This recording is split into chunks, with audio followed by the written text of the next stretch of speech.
Doğuşlukda taraplar Türkmenistan bilen Birleşen Milletler Guramasynyň hemde onuň dürli ogurlar boýunça ýürütüleşdirilen idaralarynyň arasyndaky köp taraplyň hyzmatdaşlygyň we köp birlik tejribeniň ähmiýetini nykdadylar.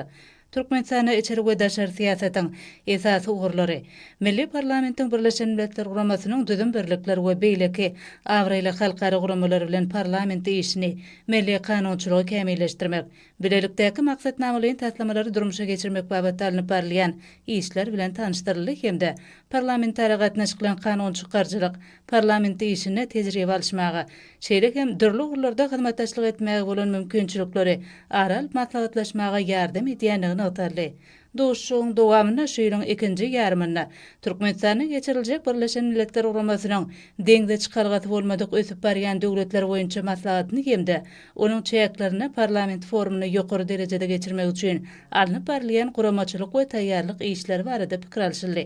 Şeýle bu forumuň deňde çykargaty bolmadyk ösüp barýan döwletler üçin hereketlen maksatnamasyny amala aşyrmakda, köp taraplyň hyzmatdaşlygyň hukuk esatlaryny kämilleşdirmekde, öňde durýan wezipeleri aralyp maslahatlaşmagy hemde burada tejribe alşmaga möhüm ädim boljakdygy bellenildi. Taraplar ýakyn hyzmatdaşlygy dowam etmegi möhümdigini bellemek bilen Türkmenistanyň başlangyjy boýunça Birleşen Milletler Guramasynyň baş assambleýasy tarapyndan halkara parakatçylyk we ynançmak ýerleýilip elan edilen 2025-nji ýylda bilelikde geçirilmegi meýleşdirilýän çäreden guramaçylyk meselelerini aralyp maslahatlaşdylar. Doğuşçukda taraplar Türkmenistanyň geljekde de Birleşen Milletler Guramasy we onuň ýürütüleşdirilen idaralary bilen özara bähwetli hyzmatdaşlygy giňeltmäge taýýardyklaryny beýan etdiler.